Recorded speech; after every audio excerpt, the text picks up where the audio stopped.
Iniciamos la audiencia tratando la presencia de todos los intervinientes, de los acusados y el tribunal en su composición original. En esta oportunidad corresponde escuchar los alegatos de la defensa del acusado Flores. Tengo que hacer presente, recordar que ayer conversamos que la jornada iba a durar hasta 1:15 pero hoy día tengo que señalar de que va a ser solamente hasta las 12, porque la magistrado Carreño tiene que abordar una situación personal a esa hora. Así que quería proponerles... Ya... estamos con problemas con el computador también del señor Jaña, así que por favor avísenle al informático que si hacíamos un receso corto a las 11, de 11 a 11:15, para terminar a las 12.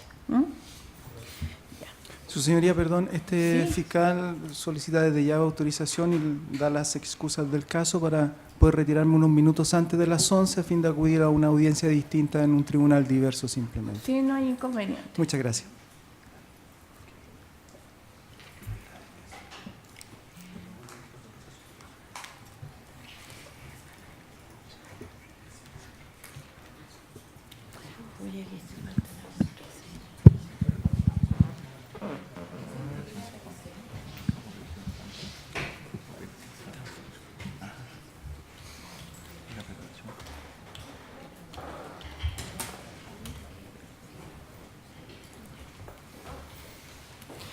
Señor Gómez, ¿puede dar inicio a su alegación? Ya, muchas gracias, magistrado. Magistrado, hemos sido de alguna manera testigos en estos últimos días de una de las interrogantes más importantes que tiene este juicio y lo que de alguna manera ha llevado a este interviniente a modificar la estructura de su alegación. Y esto dice relación con una inquietud permanente en el tribunal en orden a requerir de los intervinientes que han hecho uso de la palabra ahondar o una mayor precisión en relación al elemento subjetivo de los tipos que han sido formulados en la acusación. Y es por eso que voy a alterar de alguna manera mi alegato y no voy a iniciar, como es usual, la relación de los hechos y los medios de prueba, sino que voy a partir de alguna manera en un sentido inverso, de atrás hacia adelante. Esto es haciéndome cargo primeramente del bien jurídico y para poder desarrollar este concepto del elemento subjetivo. Y para ese efecto, magistrado, me voy a apoyar de algunas situaciones que han acontecido en la actualidad y que de alguna manera nos permitirá, no es el fin de esta defensa, poder tener claridad en definitiva qué es lo que es este elemento subjetivo dentro de este delito de terrorismo. Y en ese sentido, magistrado, y esto porque la temática de terrorismo no solamente es una temática jurídica, es sociológica, principalmente fenomenológica. Y en ese sentido me voy a apoyar de algunas situaciones que han acontecido. En ese sentido, magistrado, quiero comentarles que, y muy probablemente todos conocimos la noticia, del día 6 de noviembre de este año, donde Devin Kelley es una persona que en Estados Unidos ingresó a una iglesia, a la iglesia de Sutherland Spring en Texas. Había una misa, estaban los feligreses, había un párroco, estaba dando su discurso.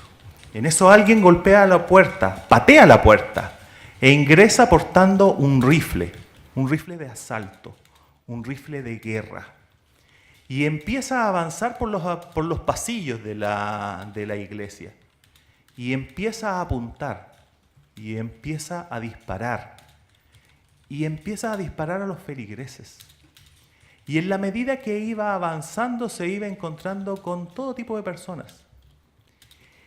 Y de hecho, se encontró con 8 menores de edad que acompañaban a sus padres, a los cuales dirigió el rifle, el fusil de asalto, y con un disparo certero logró la muerte de esos 8 infantes.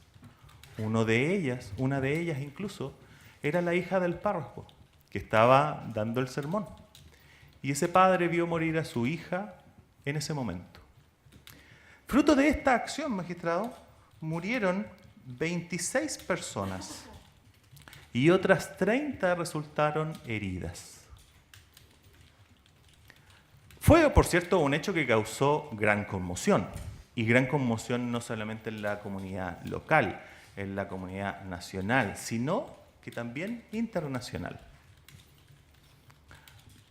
Pero también ocurrió otro hecho, y también en Estados Unidos. El 1 de octubre de este año, Stephen Paddock, desde la ventana del hotel en donde él se encontraba alojado, a gran altura, empezó a disparar, también con un fusil de guerra. Empieza a disparar a una multitud de personas que se encontraban presenciando un recital de música. La banda estaba tocando y en eso se empieza a escuchar ta, ta, ta, ta, ta, ta, una metralla. Al comienzo los asistentes incluso creen que se trataba de fuegos artificiales del mismo espectáculo. En un momento empiezan a escucharse gritos. La banda deja de tocar. La gente no se puede mover, porque como era una gran masa, costaba movilizarse. Los disparos generados desde la ventana, desde el hotel, resultaban certeros. Había miles de personas congregadas en ese espacio. Eran disparos desde altura. Por tanto, la capacidad para impactar órganos vitales como la cabeza no resultaba azaroso, sino que resultaba bastante efectivo. Y de hecho, tanto es así que se constituyó en una de las más grandes matanzas de Estados Unidos. 59 personas fallecieron por esta situación y 527 personas resultaron heridas. En la habitación se encontró miles de casquillos y también se encontraron 17 rifles de asalto. Estamos hablando de munición de guerra. Estamos hablando de armas de guerra. Lo curioso, magistrado, y por eso destaco el hecho de lo fenomenológico que es que resulta el terrorismo, es que ninguno de estos dos casos fue considerado terrorismo. Y entonces ahí uno empieza a llamarnos la atención. Bueno, si es un hecho de conmoción, si los medios utilizados, rifles de guerra, rifles de asalto, si los efectos, decenas de muertes, si las circunstancias, personas en una iglesia, personas en un espectáculo público, si aún así esos elementos no fueron suficientes para generar la sensación de que esto se trataba de un ataque terrorista, entonces, ¿qué es lo que es terrorismo? Y acá traigo a colación otra situación. También aconteció en Estados Unidos. El 2 de noviembre, en la ciudad de Nueva York, en el puente de Brooklyn más específicamente, un sujeto, Sayfullo Saipov, arremetió contra 20 personas.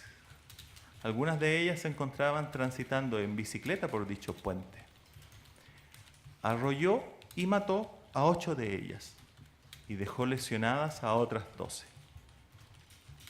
Curiosamente, este hecho, que uno puede advertir que en cuanto a los medios fue un vehículo, en cuanto a los efectos, una cantidad menor de personas asesinadas y lesionadas, 8 y 12.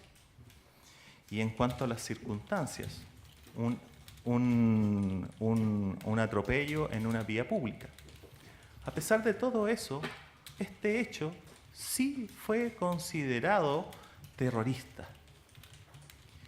Y entonces uno empieza a dudar o a pensar, bueno, ¿qué es lo que es entonces lo que está detrás del fenómeno terrorista? ¿Y qué es lo que ha llevado entonces a nuestras legislaciones a tipificarlo y a sancionarlo. Y tipificarlo y sancionarlo de las maneras más graves que existe dentro de nuestra legislación. Y esta situación no solamente acontece en Estados Unidos, magistrado. Esta situación de sucesos que cumplen o que podrían cumplir objetivamente los presupuestos normativos de lo que entendemos por terrorismo, pero aún así no son considerados tales. Y eso también sucede acá en Chile. Y de hecho, cito al respecto la causa RIT 9512 del 2015. En esa causa, uno de los hechos formalizados dice relación con que un sujeto instala en la vía pública un elemento explosivo. En la vía pública, esto fue en la 12 Comisaría de San Miguel, Gran Avenida con calle Álvarez de Toledo.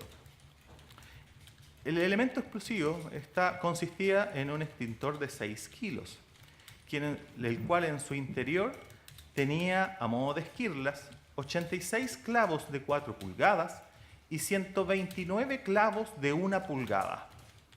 Además, fueron fijadas en la parte exterior del artefacto explosivo 1 litro de gasolina y 750 centímetros cúbicos de ácido sulfúrico. Esta situación aconteció, este elemento fue depositado, como dije, en el costado de la 12 Comisaría, lugar donde también en sus alrededores no solamente está cercana la Corte de Apelaciones de San Miguel, sino que también está el edificio de la Fiscalía Metropolitana Sur, pero también, y mucho más cercano, aledaño a la comisaría, está un colegio. Y este hecho, que fue cometido, como dije, el 29 de octubre del 2015, en esta causa 9512 del año 2015 del 11 Juzgado de Garantía, fue formalizado por el Ministerio Público no como delito terrorista. Y aquí nuevamente entonces la duda. ¿Qué pasa que algunos hechos que cumplen el formato para ser adscritos bajo una leyenda terrorista no lo son? Otra situación también en el orden local, magistrado, ocurrió, en la causa RIT 140 del año 2016 del Cuarto Tribunal Oral Penal de Santiago. En esa causa fueron condenados sujetos, los cuales el 7 de abril del año 2015, a las 2 horas, mientras un bus de la locomoción colectiva se desplazaba por vías de la ciudad de Santiago, imputados colocaron y activaron un elemento portador de llama, un elemento incendiario, en la parte posterior interna del bus de transporte público, bus que por cierto se encontraba en servicio. De ese elemento incendiario salió una gran llamarada, lo que generó en definitiva que el bus se consumiera a los pocos minutos en el fuego. Lo curioso es que si analizamos la conducta, también la podríamos haber subsumida dentro de los presupuestos objetivos de las normas de la 18.314. Sin embargo, el Ministerio Público tampoco en esta causa consideró que existiera el elemento para poder calificarlo de terrorismo. Y entonces empezamos a pensar, bueno, si existen circunstancias que cumplen objetivamente los presupuestos normativos, ¿qué pasa entonces con aquellos hechos que no nos motivan a sentir que esto sea terrorismo, como los casos de Devin Kelly y Stephen Paddock? ¿O qué pasa con esos hechos en donde el propio órgano de investigación penal no los califica y no los requiere y de hecho no logra condena respecto de los mismos? Esas dudas ese elemento que nos falta y que de alguna manera también el tribunal, creo, lo ha constatado, y es por eso que de alguna manera ha permanentemente requerido a los intervinientes que se expresen al respecto, es lo que nos vamos a proponer en este primer momento poder desarrollar. Pero antes de eso, magistrado, quiero igualmente llamar la atención respecto de la trascendencia del juicio en el cual nos encontramos.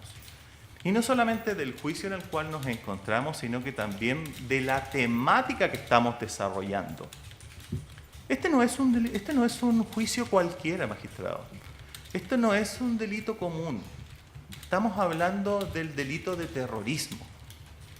Y es importante que de alguna manera también nos hagamos cargo de la trascendencia que supone el juicio de esta naturaleza.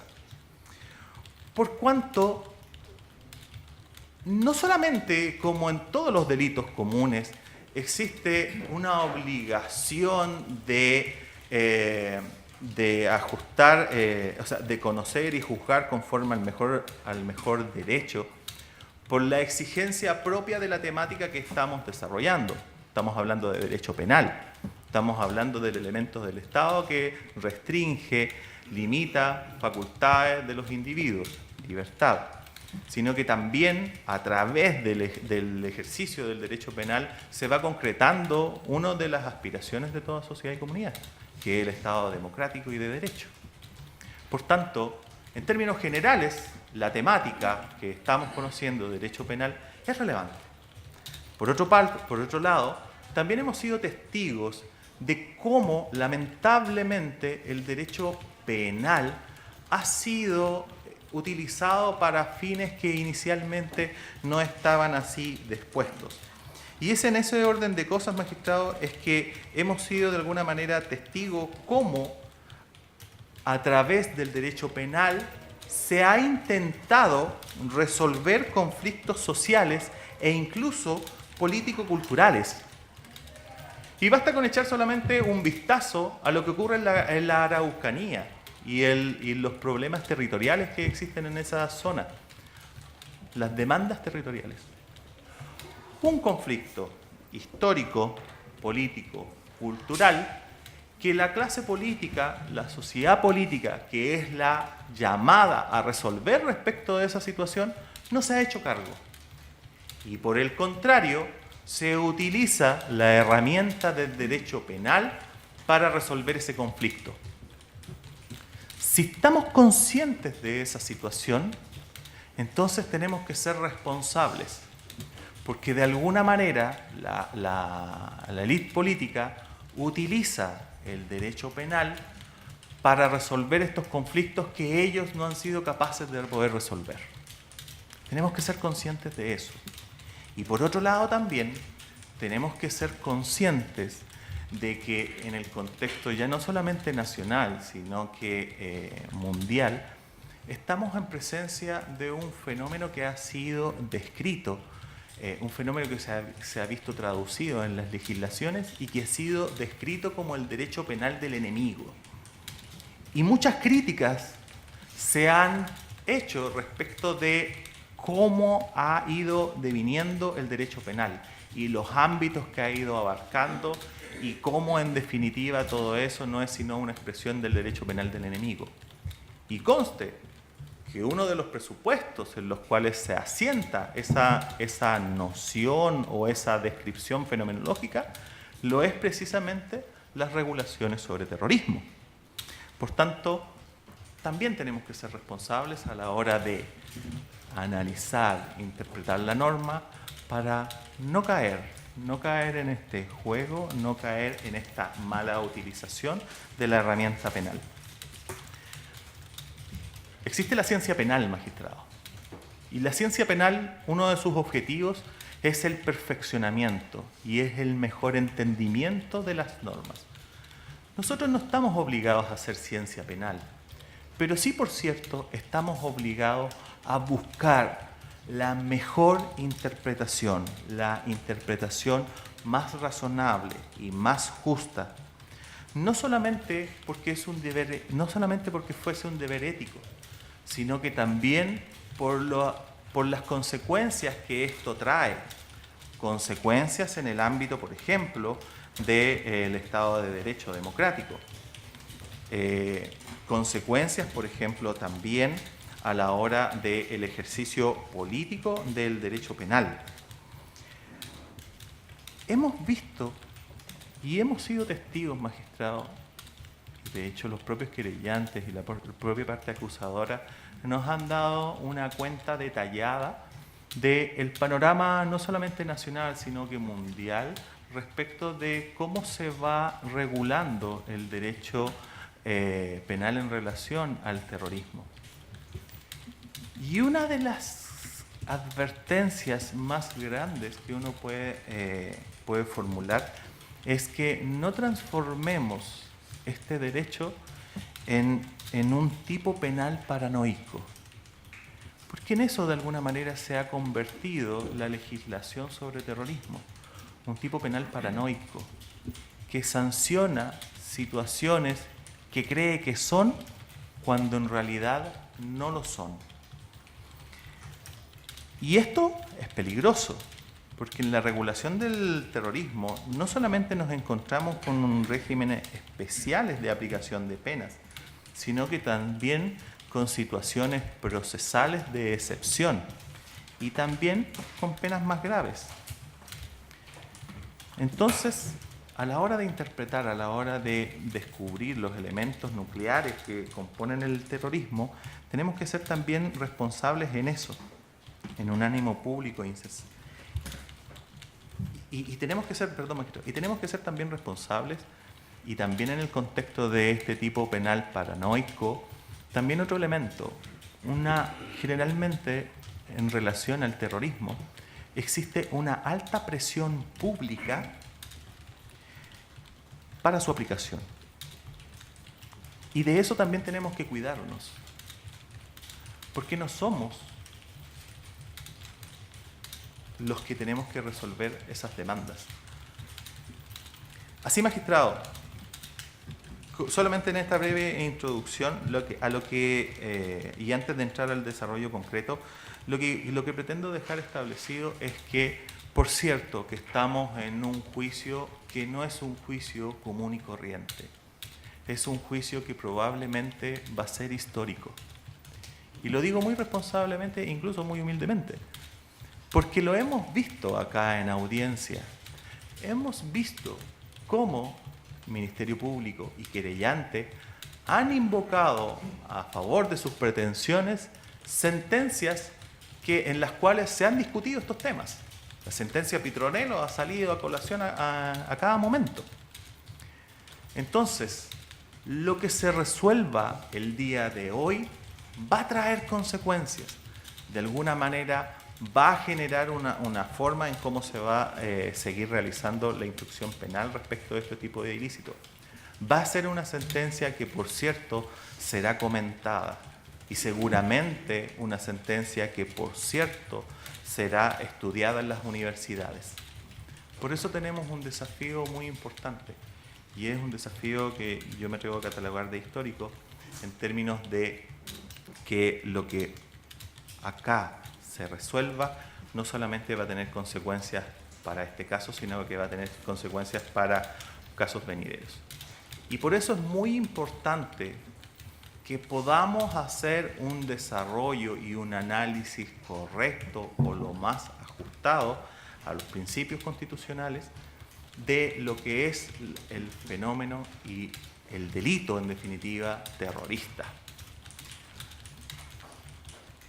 Por eso es que no es menor poder entrar a conocer en relación a los conceptos, en relación a los elementos nucleares, en relación a los elementos estructurales, elementos instrumentales, elementos teleológicos, para así en definitiva poder desentrañar qué es lo relevante en la sanción del terrorismo.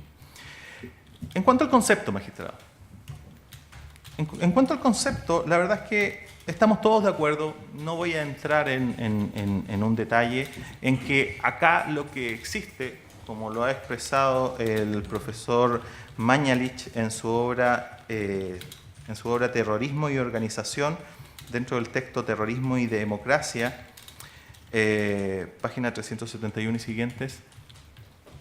Acá lo que tenemos es un dilema definicional. Tenemos muchas definiciones. Y eso de alguna manera nos complica a la hora de entender lo que es el terrorismo. No voy a entrar en el detalle de cuántos conceptos existen, porque por cierto que ya ese es un elemento que, tal cual lo han indicado las partes acusadoras, acá el problema no está en que esto no sea definido, sino que por el contrario, que existen muchas definiciones disímiles y heterogéneas a la vez. Acá lo importante, magistrado, por cierto, que va a ser determinar entonces el elemento nuclear. ¿Y por qué es importante determinar el elemento nuclear? ¿Cuál es la esencia de la sanción terrorista? Es importante determinar el elemento nuclear porque la inexactitud en la determinación del elemento nuclear nos lleva a consecuencias que afectan, entre otras cosas, el Estado democrático. El ejemplo más palpable de esto, magistrado, es la normativa en la agenda corta y la instauración del control preventivo de identidad. Como en definitiva la inexactitud en la manera de poder aplicar un derecho nos lleva a la generación de normas que restringen libertades. Por tanto, determinar el elemento nuclear es importante para que los errores no generen consecuencias en el ámbito del Estado democrático y de derecho. Por otro lado, magistrado, también es importante determinar el elemento nuclear porque la inexactitud nos va a generar consecuencias en el ámbito de la ciencia penal. Y ya hemos dicho que en el ámbito de la ciencia penal uno de los propósitos es poder encontrar el mejor derecho o encontrar la mejor interpretación al derecho que nos viene dado. Y desde esa perspectiva, la ciencia penal se apoya de dos principios. Uno, el principio de legalidad, y otro, el principio de proporcionalidad.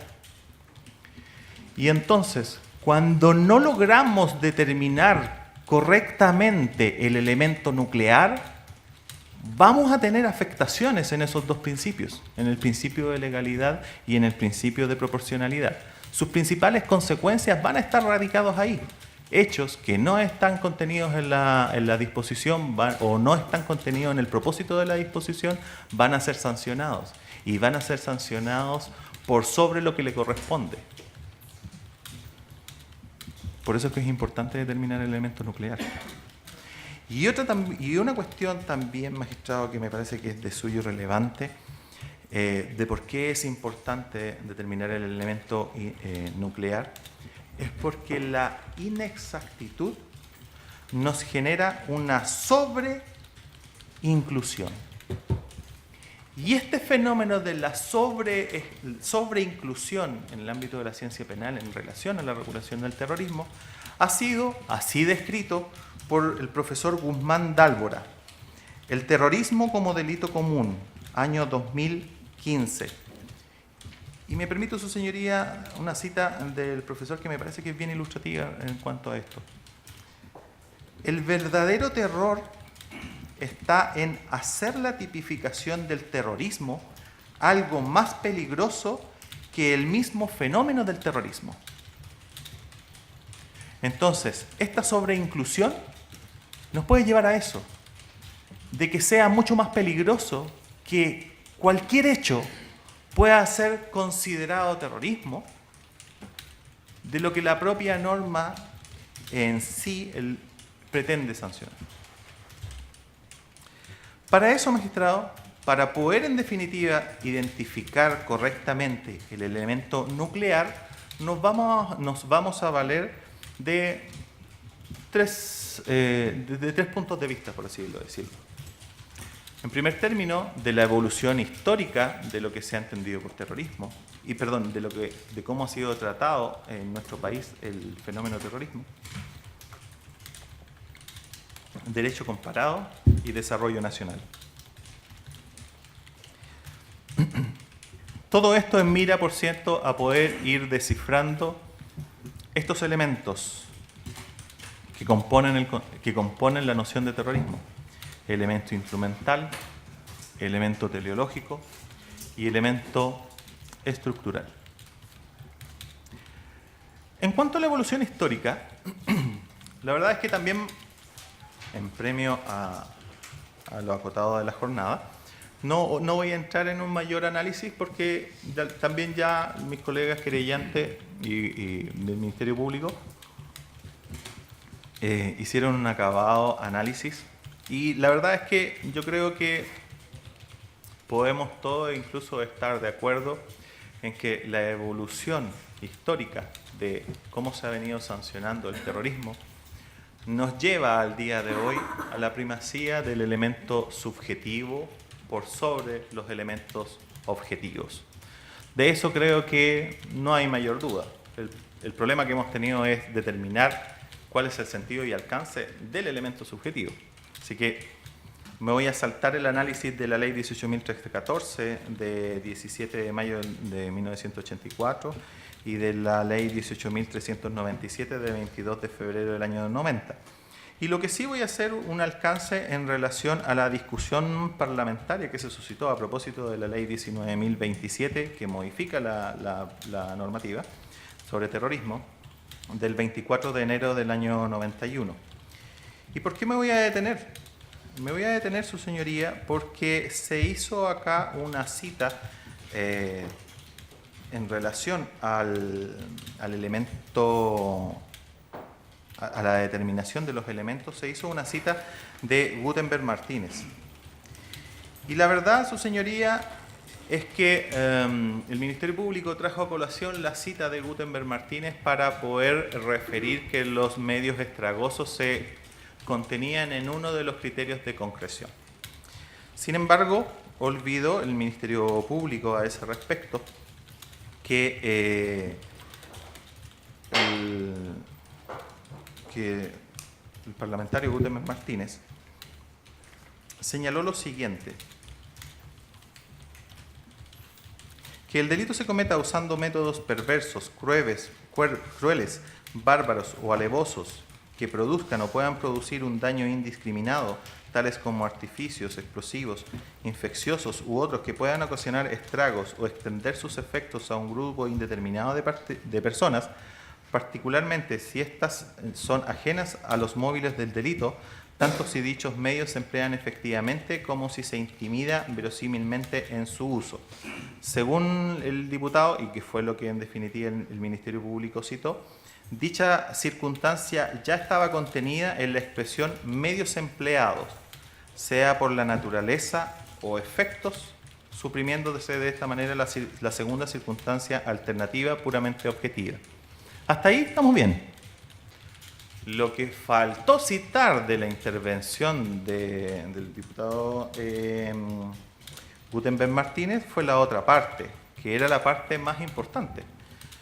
Pues en ella se señalaba que no es dable, y esto es cita textual, no es dable afirmar que todo delito cometido con métodos crueles sea necesariamente un delito terrorista. Por tanto, nos vuelve a la duda de, bueno, ¿cuándo estamos frente a un delito terrorista? El solo hecho de la utilización de medios crueles y como si estos estén ya incluidos dentro de la expresión medios empleados, sea por la naturaleza o efectos, no nos permite solucionar el problema que hasta aquí venimos señalando.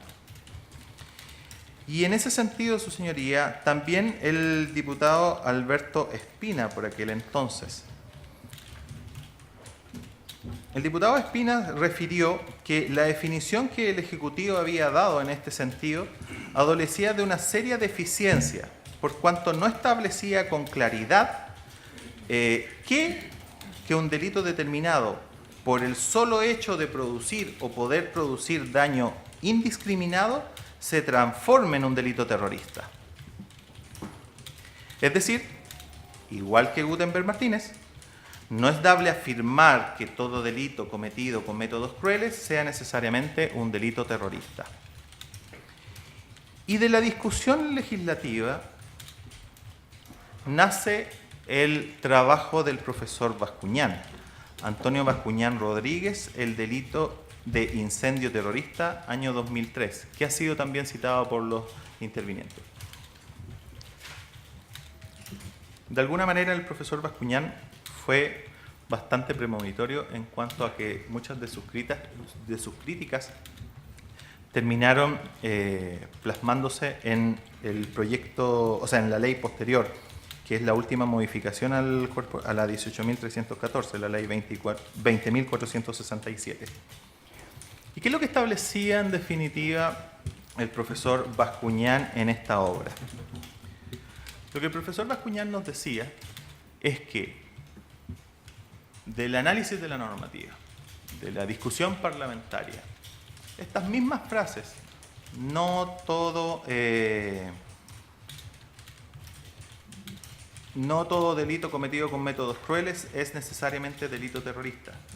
Por el solo hecho de producir o poder producir daño indiscriminado, no por ese hecho se transforma en delito terrorista. ¿Y qué es lo que nos plantea el profesor Bascuñán? Y es algo a lo cual nosotros adherimos. Lo que nos plantea el profesor Bascuñán es que la ley 18.314 establece tipos objetivos. 1, 2, 3, 4. Esos son un primer nivel. El segundo nivel, y en relación al elemento subjetivo, son los medios de concreción, los elementos de concreción. Circunstancias, naturaleza de efectos, plan de atentar contra determinada persona, objeto de obtener resoluciones de autoridad. Esos criterios de concreción son necesarios, pero no son suficientes. Y lo hemos evidenciado en esta audiencia. Cada vez que el Ministerio Público se refería a los medios de concreción, lo hacía en relación a elementos que en sí eran de suyo objetivos, pero que no nos permitía dilucidar cuál era el elemento subjetivo detrás de la disposición. Y esto es porque, como lo anota el profesor Antonio Bascuñán, los criterios de concreción son elementos necesarios, pero no son suficientes. Se requiere algo más. Y ese algo más es lo que vamos a tratar de dilucidar y es lo que de alguna manera también nos va a poder ayudar a entender por qué los casos que expuse al inicio, Paddock, no eran constitutivos o no se generaba esa sensación de terrorismo y sí, por el contrario, otro que consistía solamente en un atropello.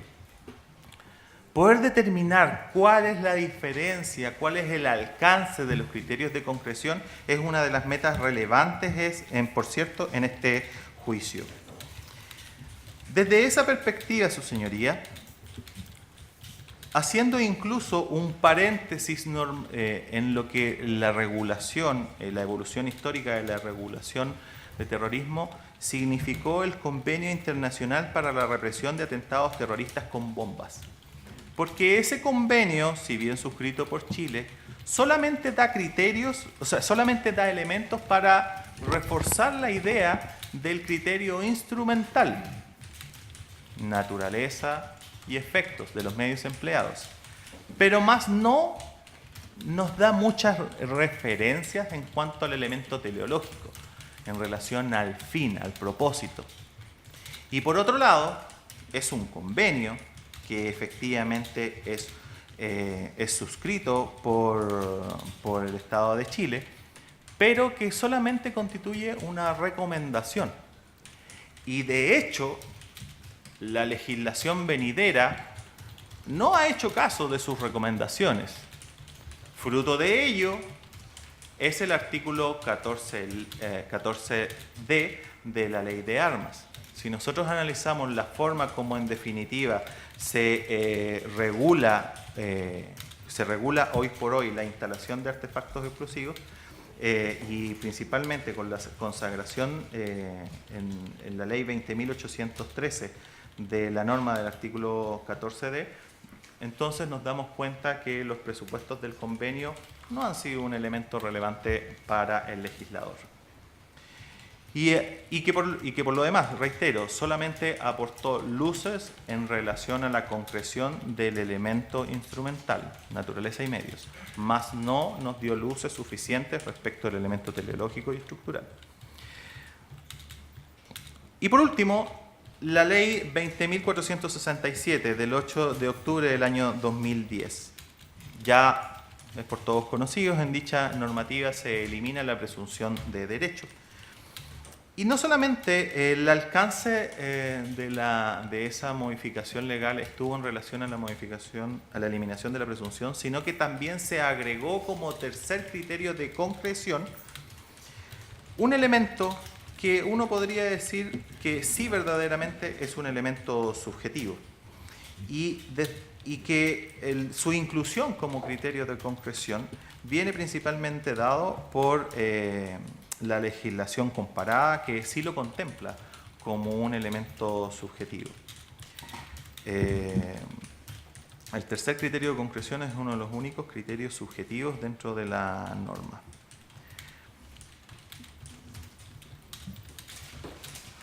Pero todavía no logramos arribar, desde esa perspectiva, todavía no logramos arribar a qué se entiende por causar temor justificado en la población, el elemento teleológico. Para el profesor Bascuñán, como ya hemos dicho, no basta con los solos criterios de concreción, porque los criterios de concreción no nos permiten son necesarios, mas no son suficientes. Y eso también nosotros lo hemos, de alguna manera también ha sido desarrollado por mi colega Camus.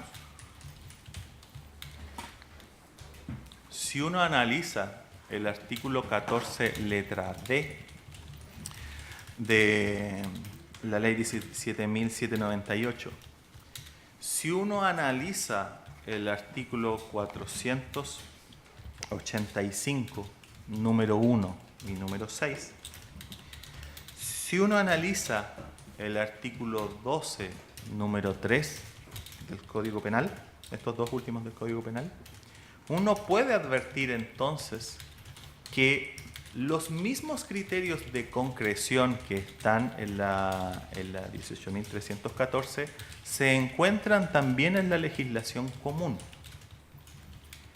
Entonces, los criterios de concreción, naturaleza de los medios, el plan del autor, no nos permiten diferenciar delito terrorista del delito común.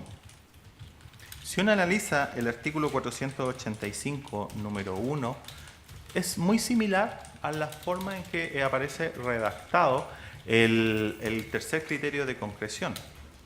El artículo 485, número 1, se señala: los que causaren daño con la mira de impedir el libre ejercicio de la autoridad o en venganza de sus determinaciones, bien se cometiera el delito contra empleados públicos, bien contra particulares, como testigos o cualquier otra manera hayan contribuido o puedan contribuir en la ejecución o aplicación de las leyes.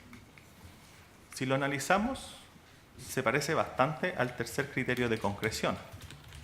Entonces, ¿el criterio de concreción nos sirve para poder dilucidar cuándo es terrorismo o no? No.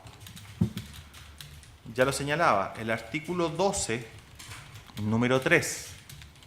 Ejecutar el delito por medio de inundación, incendio, veneno u otro artificio que pueda ocasionar grandes estragos o dañar a otras personas.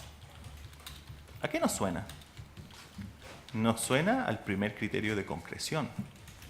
¿Sirve entonces ese primer criterio, naturaleza y medio de los fines empleados, para poder dilucidar cuándo estamos en terrorismo y cuándo no? No, porque la legislación común también contempla la situación de ejecutar un delito por medio de artificios que puedan generar grandes estragos. Y no lo contempla como una cuestión, como un delito de terrorismo, sino que lo contempla como una circunstancia agravante. Y por último, el artículo 12, número 21. Cometer el delito o participar en él motivado por la ideología, opinión política, religión o creencias de la víctima. ¿A qué se está pareciendo? Se está pareciendo al segundo criterio de concreción, el plan de atentar contra un grupo determinado de personas. Por tanto, ¿nos sirven estos criterios de concreción para poder delimitar la línea de cuándo es terrorista, cuándo no? No nos sirve. También señalaba el artículo 14D.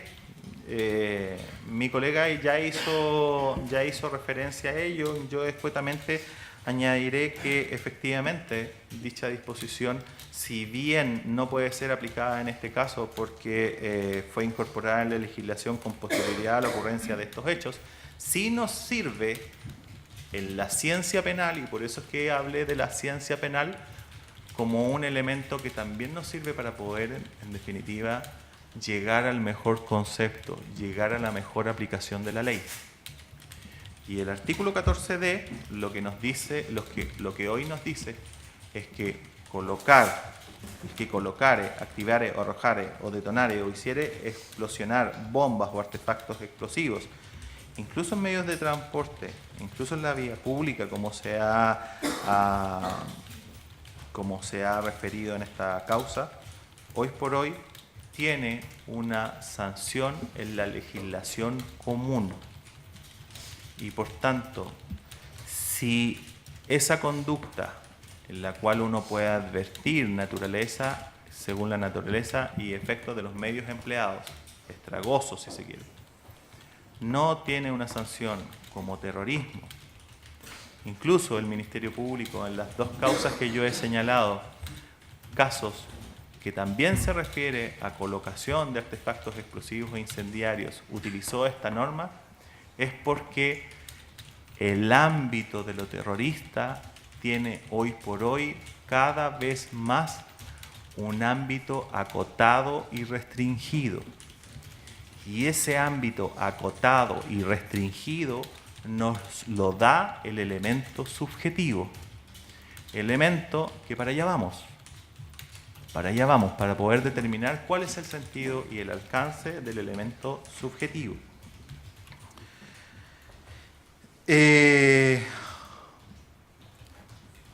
También el profesor Soto nos da un elemento importante, nos entrega un elemento importante a la hora de poder analizar estos hechos. Y esto la verdad es que él lo planteó a propósito de la causa, en la causa RIT 138-2011. Esta es la causa conocida como Bombas 1. ¿Y qué es lo que nos planteó el profesor Soto? Y que de hecho fue recogido por el tribunal en el considerando 17 de la sentencia. El tipo objetivo: colocar bombas, atentar contra medios de transporte, poner riesgo a los conductores o a los pasajeros, son los elementos objetivos del tipo, son los elementos que permiten concretar la figura típica del artículo 2. Y esos mismos elementos no pueden ser utilizados para los efectos de definir el elemento subjetivo.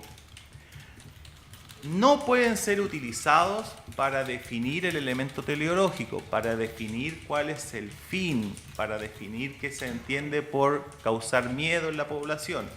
No pueden ser utilizados, pues si así se realiza, se está infringiendo el principio del ne bis in idem.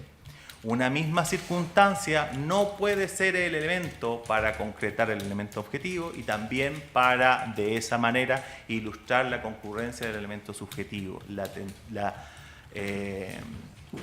la tendencia a generar el miedo.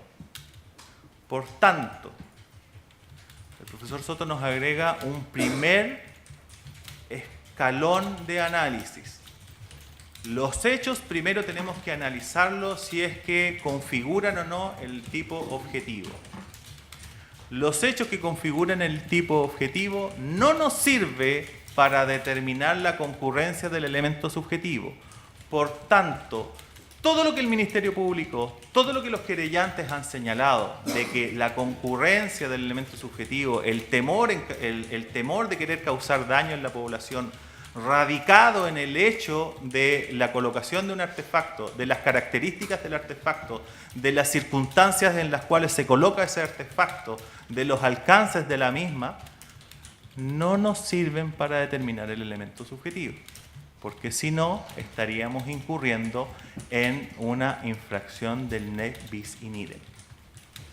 El segundo escalón nos lo da el profesor Bascuñán, que nos dice que para determinar la concurrencia del elemento subjetivo, uno de los elementos que el tribunal tiene que tomar en consideración son los criterios de concreción que establece la norma.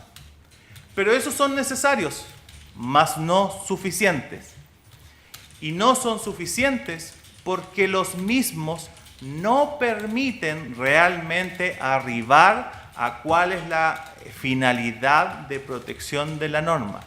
No permite arribar a poder entender o dilucidar el concepto de generar temor en la población. Y no tiene el rendimiento eficiente de poder dilucidar este tipo penal respecto de otros de la legislación común.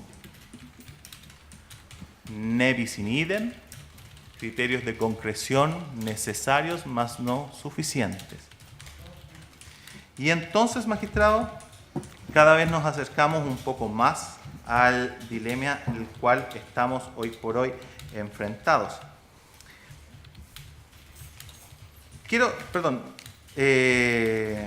Me falta también un elemento también para poder entender por qué los criterios de concreción son objetivos y no nos permiten arribar al elemento subjetivo. Y dice relación con la historia de la ley 20.813, que crea el artículo 14D. Cuando se plantea, magistrado, la discusión de la ley 20.813, fundamental en ella fue la intervención del Ministerio Público. Y en ese sentido, uno de los elementos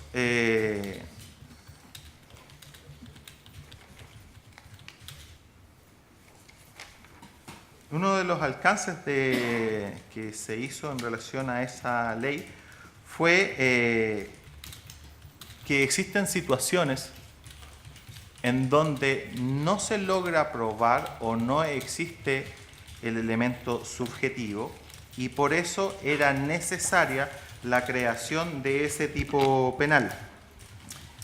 Dicha argumentación lo que nos deja en evidencia es que efectivamente existen situaciones en las cuales se concreta el tipo penal, más de ello no se deviene el elemento subjetivo.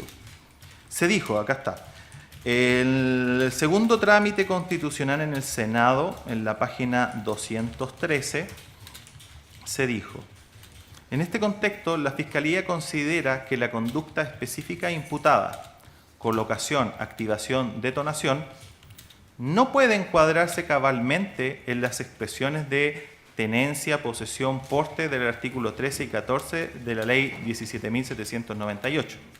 En consecuencia, frente a la ausencia en el autor de la finalidad terrorista o su falta de acreditación en el proceso respectivo, podría considerarse que no existe un tipo penal que concretamente sancione la conducta. Es decir, en el Congreso, la Fiscalía reconoce que la simple colocación no es suficiente para derivar de ella la finalidad terrorista. Prosiguió. La Fiscalía estima que la colocación, uso o detonación de bombas o artefactos explosivos conforman una conducta de peligro concreto y adicional portadora de un mayor disvalor.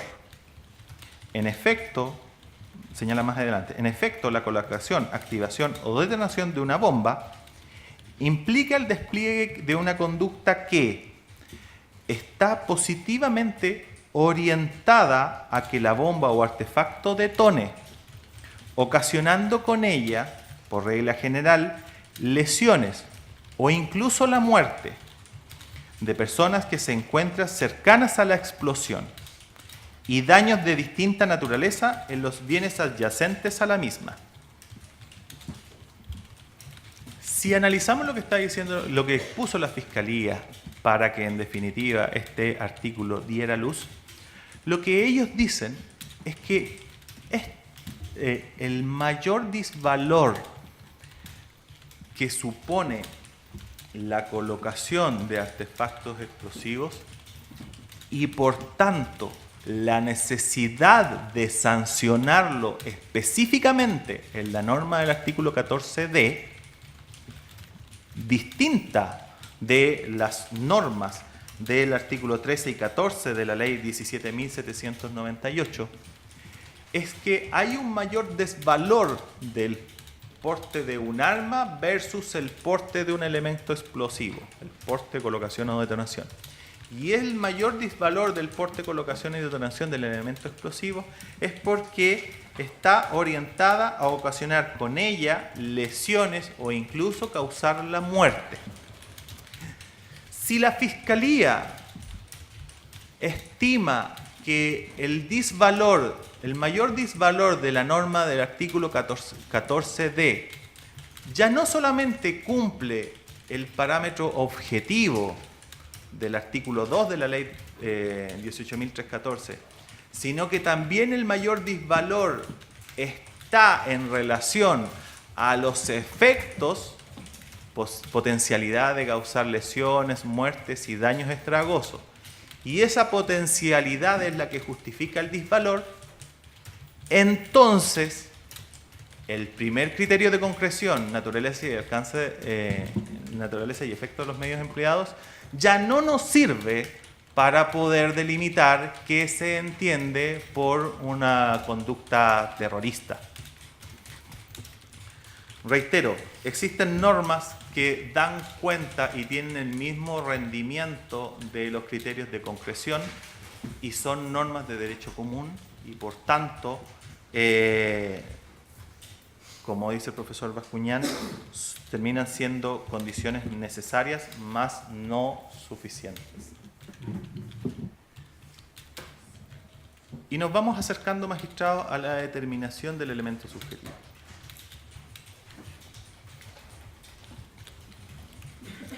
Y para la determinación del elemento subjetivo,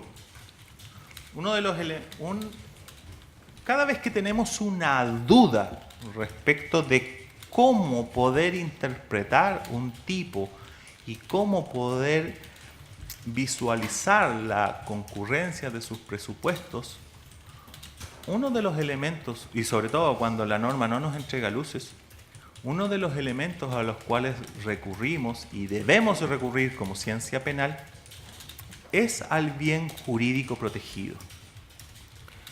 Porque el bien jurídico protegido no solamente nos da luces respecto del propósito y alcance de la norma, sino que también nos da las pautas de orientación respecto de cómo poder interpretar el sentido y alcance de la norma. Tenemos entonces aquí una duda que queremos dilucidar. ¿Qué es lo que se entiende por temor justificado? Y para ello, reitero, uno de los presupuestos a los cuales echamos mano es el bien jurídico protegido.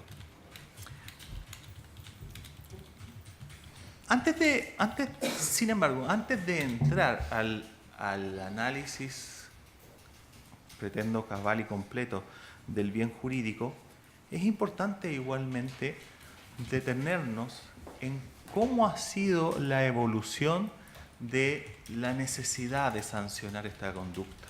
¿Cuál ha sido la evolución de este fenómeno del cual hemos hablado, el terrorismo? Porque solamente entendiendo esa evolución vamos a poder entender el contexto anterior y actual del sentido y alcance de la disposición. En relación a la evolución de la fenomenología del terrorismo, uno de los elementos los cuales uno toma y da valor es el informe de Human Rights Watch. Esto a propósito de la Comisión de Expertos sobre la Regulación Jurídica de Conductas Terroristas del año 2014.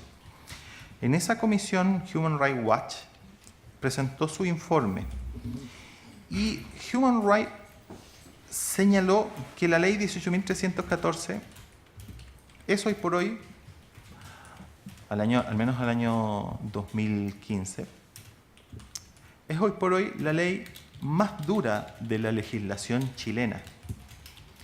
Y sus disposiciones han sido endurecidas, en cierto modo, desde la llegada a la democracia.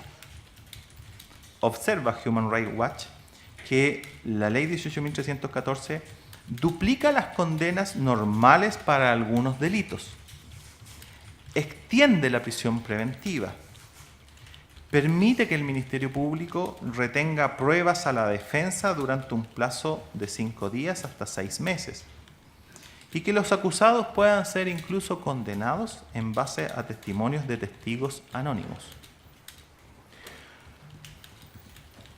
Cuando nosotros vemos esa advertencia de Human Rights, tenemos que, por cierto, preocuparnos. Y tenemos que, y por eso una de las cosas a las cuales yo hacía el llamado, el desafío de interpretar y de poder desarrollar el mejor derecho y la mejor ciencia en este caso. En la evolución histórica de lo que la fenomenología del terrorismo nos ha traído, uno de los primeros elementos normativos que sancionaban o proscribían el terrorismo fue la Convención de Ginebra. Convención de Ginebra de 1949, la cual en su artículo 33 nombra, es uno de los primeros cuerpos normativos en donde se acuña el término terrorismo. Ya el solo hecho de que que este sea uno de los primeros cuerpos normativos en que se acuñe esa expresión es bastante decidor, porque la Convención de Ginebra, el propósito era regular situaciones de conflicto armado entre estados. ¿Y qué es lo que proscribía la Convención de Ginebra?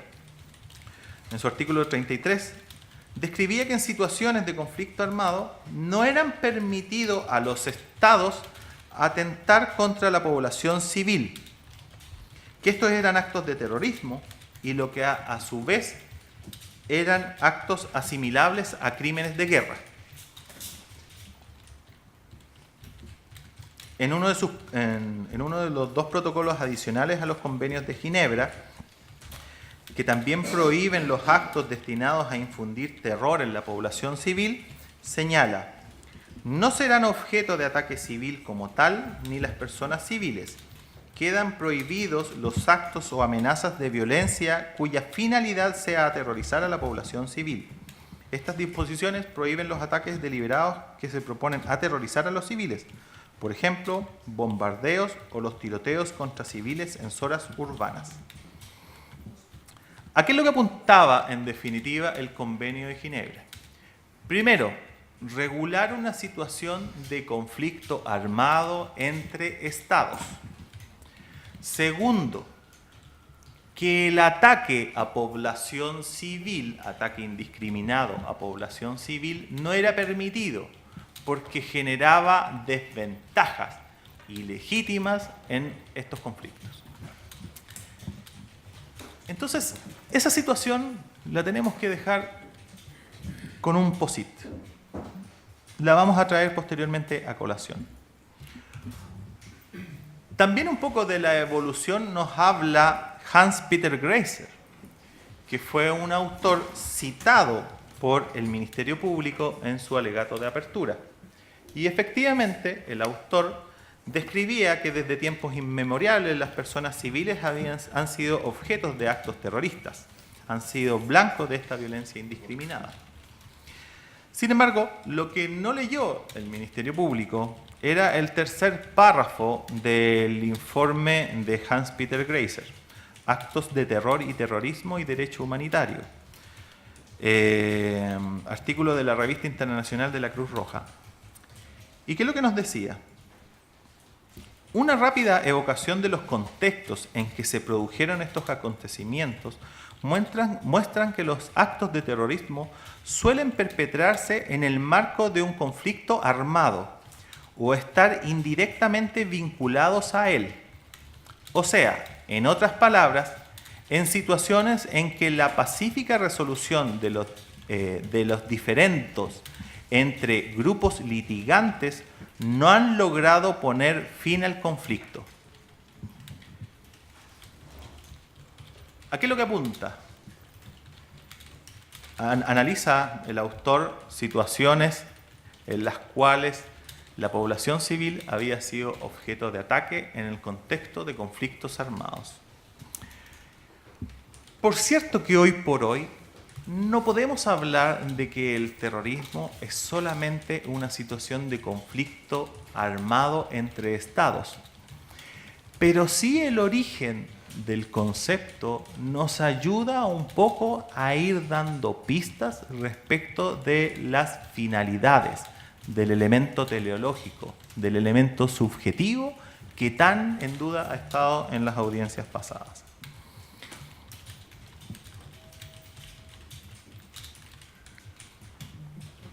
Hoy por hoy, por cierto, el conflicto o la penalidad terrorista no está en relación a conflictos armados entre estados.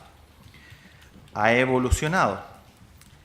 Y ha evolucionado en relación a los atentados que organizaciones no estatales tengan por fin o estén destinadas a la afectación, a afectar la institucionalidad de un Estado.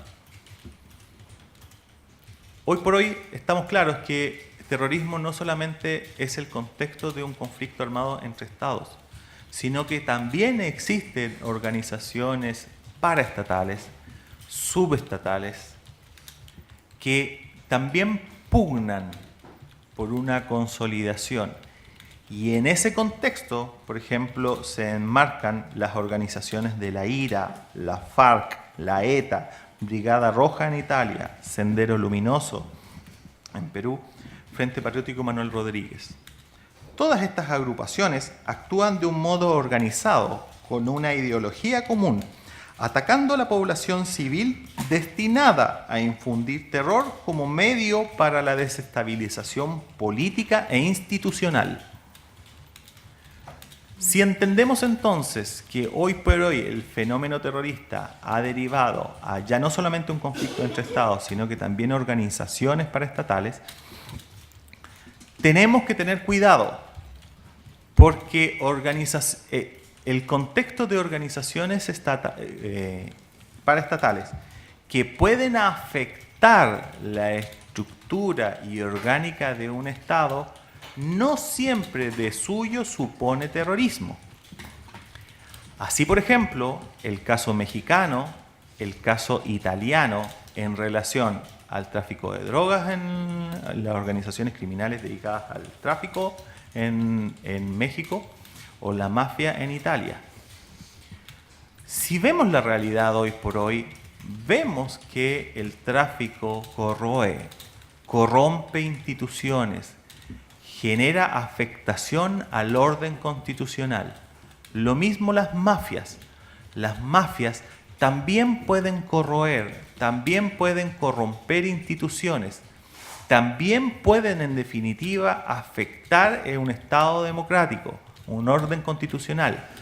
Más, ni el narcotráfico ni las mafias han sido consideradas terrorismo. ¿Por qué entonces existe hoy por hoy en la fenomenología del tratamiento y la sanción al terrorismo la sanción y castigo a grupos paramilitares, paraestatales? Solamente por cuanto y en cuanto dichas organizaciones tengan la finalidad de infundir temor en la población como un medio para la desestabilización política e institucional. No es que seamos testigos del efecto. El efecto puede estar, pero puede ser la desestabilización política e institucional, puede tener razón en otras circunstancias. Cuando el propósito de la organización es desestabilizar, en esos casos estaremos en las situaciones de terrorismo. Como reitero, los casos de la IRA, la FARC, la ETA, Sendero Luminoso, Frente Patriótico Manuel Rodríguez. La IRA, la FARC, la ETA. ¿Qué es lo que teníamos? Acciones de grupos que pretendían desestabilizar. ¿Qué es lo que se generaba entonces en la población? Lo que se generaba en la población era el miedo, pero no cualquier miedo, sino que era el miedo a que la estabilidad política constitucional sucumba. Es el miedo de un Estado fallido, el miedo a un Estado fallido. La paz, la tranquilidad de la cual gozamos hoy por hoy, no solamente se ve resguardada y tutelada por el derecho penal. La paz y tranquilidad que hoy gozamos es también por un orden constitucional y democrático. Cuando vemos que se puede afectar ese orden constitucional y democrático y se puede generar la condición de un Estado fallido, genera en la población miedo. Y eso es una ventaja que procuran estos grupos paramilitares y paraestatales para poder proponer, para poder imponer sus formas de resolución de conflictos. Por tanto, su señoría, en estos dos elementos vamos advirtiendo cómo se va gestando el concepto en torno a la finalidad política. Reitero, estamos tratando de ver cuál es el elemento subjetivo, cuál es el sentido y alcance del elemento miedo en la población. Si analizamos la evolución, nos damos cuenta de que tiene su concepción en conflictos armados. Hoy por hoy nos dan cuenta de que existen suborganizaciones que igualmente pueden corroer y pueden poner en riesgo la estabilidad. Pueden llevarnos a un Estado fallido. Nos vamos acercando entonces a cuál es el elemento teleológico, cuál es la finalidad entonces de la norma. Y esto tiene un rendimiento, porque nos va a ir permitiendo discriminar situaciones del derecho común, de situaciones de lo que el terrorismo pretende sancionar. Nos permite discriminar efectos de organizaciones, narcotráfico, mafia, de efectos de organizaciones que tienden o procliven al terrorismo. Nos vamos acercando, su señoría, por tanto, a lo que al menos esta parte entiende por el elemento subjetivo. Y ya lo dije, uno de los elementos para poder entender el elemento subjetivo dice relación a la correcta concepción que tengamos del bien jurídico protegido.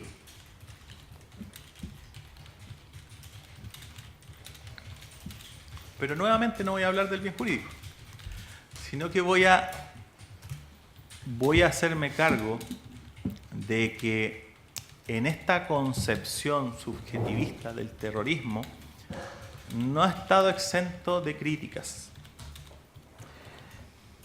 Y digo que no ha estado exento de críticas por cuanto la concepción subjetivista o el elemento subjetivo, la imprecisión del mismo, también nos lleva por momentos a hierros, a errores. Y es por eso que en la doctrina ese elemento igualmente ha sido criticado. Una de las críticas en relación al concepto miedo como elemento subjetivo viene dada en palabras del profesor Hernández. En su informe en Derecho, alcance de la Ley 18.314, que determina conductas terroristas y fija su penalidad. Página 58. Cito textual. Toda actividad delictiva puede provocar en la víctima misma o en los demás un justo temor de ser víctima de un delito similar. Así, podríamos caer en el absurdo, enfatiza el autor, de que los lanzas en su época o los violadores o asesinos en serie podrían incurrir en conductas terroristas. Yo hablaba en mi alegato de apertura de los portonazos. Fui tildado de que hacía una caricatura, pero la verdad es que esta caricatura de la cual se me acusa no está exenta de que en la ciencia penal el elemento subjetivo sobre la base del temor es objeto de crítica. Porque por sí solo, de suyo solo, el elemento temor no nos permite tampoco dar un máximo rendimiento al sentido y alcance de la norma. Y ya lo señalaba el profesor Hernández, podríamos caer en el absurdo de que los lanzas en su época o los violadores y asesinos en serie podrían incurrir en conductas terroristas. Todos los delitos, desde esa perspectiva, todos los delitos pueden generar el efecto que se atribuye al terrorismo. En sí, los delitos suponen una conmoción y cuanto más, cuanto menos, generan un estado de miedo. Sustentar el elemento subjetivo sobre esa base es en sí cuestionable, es en sí criticable. También el profesor Hernández, su señoría, en la página 57 y 58 del mismo texto, nos plantea otra situación. Es peligroso el camino de dejar la satisfacción del elemento subjetivo en manos del miedo de la víctima. Por cuanto, lo que nos habla el autor, es que la sensación de inseguridad que tenga en la población un hecho delictivo haría que la materia probatoria esté subordinado a los medios de comunicación. Y es curiosamente algo de lo cual hemos sido testigos en este juicio. El Ministerio Público ha pretendido acreditar el miedo tomando como elemento probatorio un teólogo que escribió una columna de opinión en una revista, un periodista que trabaja en La Cuarta, y otros medios de prueba que decían relación a también prensa nacional. Por tanto, las palabras del profesor Hernández toman sentido. No, es peligroso el camino de dejar la satisfacción del elemento subjetivo al miedo de las víctimas, porque si no nos va a llevar a que el elemento probatorio va a estar subordinado a los medios de comunicación. Y ya sabemos, magistrado, que los medios de comunicación, el mismo teólogo lo señaló, tienen una orientación. La mayor o menor sensación de miedo muchas veces no está dada por las características del hecho. Muchas veces está dada por la mayor o menor difusión que en los medios de comunicación se realicen. Y muchas veces esa mayor o menor difusión en los medios de comunicación obedecen también a un plan político. Los dueños de los canales, a ellos les interesa que ciertas noticias tengan mayor trascendencia, que otras no. Por tanto, vamos a sujetarnos a eso, el elemento probatorio. Como señala el profesor Hernández, resulta peligroso. También la misma crítica ha sido sostenida por el profesor Guzmán Dálvora, en la obra que ya he citado. La verdad es que incluso el profesor utiliza términos bastante fuertes, si uno se quiere. Llegamos al absurdo, señala, de que los tipos de terrorismo protegerían nuestros afectos. El elemento subjetivo, asumo la postura de que el elemento subjetivo, con el fin de intimidar gravemente a la población u otros semejantes, nada añade al producto antijurídico de un homicidio, unas lesiones o unos estragos. Reitero, si el elemento subjetivo es acreditar el fin de intimidar gravemente a la población, nada nuevo se añade a lo antijurídico que puede tener una conducta de homicidio, lesiones o estragos. También la profesora Villegas, su señoría. También la profesora Villegas, en relación a este mismo punto, nos señala que no podemos quedar entregados a los medios de masas la acreditación del fenómeno de terrorismo. También existe una obra que viene propiciada desde las propias filas del Ministerio Público. Es la obra de don Samuel Malamud, Aproximaciones a la finalidad terrorista en la Ley 18.314, revista del Ministerio Público, número 63, página 254, 56 y 68. Señala: la finalidad política que viene a caracterizar tradicionalmente el terrorismo no se encuentra en su posición en la Ley de Conductas Terroristas, haciendo dificultoso la diferenciación de este elemento subjetivo con la delincuencia común. El autor Peter Grasser, también magistrado, autor que fue, reitero, citado por el fiscal regional en su apertura, señala: el terrorismo es un medio para alcanzar un objetivo político que supuestamente no podría concretarse por medios legales y ordinarios dentro del orden constitucional establecido. Los actos terroristas suelen formar parte de una estrategia y lo cometen grupos organizados durante un largo periodo de tiempo. Es una combinación de objetivos políticos, propagandas y actos violentos, una amalgama de medidas para alcanzar un fin político. Por tanto, lo que está señalando el autor es que no es acá los mismos objetivos que el derecho común sanciona en cada una de sus disposiciones, sino que hay también acá una tendencia a sancionar un fin específico. Para concluir en razón de la hora, magistrado, el miedo de las víctimas no nos resulta útil. No nos resulta útil para poder discriminar cuál es el sentido y alcance del elemento subjetivo. Parafraseando al profesor Bascuñán, es una condición necesaria, mas no suficiente. Ese miedo también existe en los delitos comunes.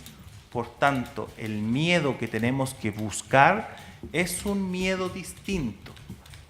La evolución histórica, la sanción la evolución histórica y la definición correcta del bien jurídico protegido nos va a ayudar a poder definir y precisar cuál es el miedo que tenemos que buscar. ¿Cuál es el miedo que protege la norma? ¿Cuál es el miedo que en definitiva tenemos que verificar que se concrete en las pruebas rendidas?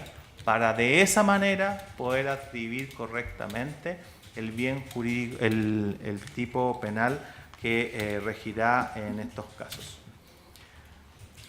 Muy bien. Voy a pasar sí, y ahora sí pretendía pasar al elemento, pero por razón de la hora. Sí, vamos a hacer los 15 minutos de receso hasta las 11:20.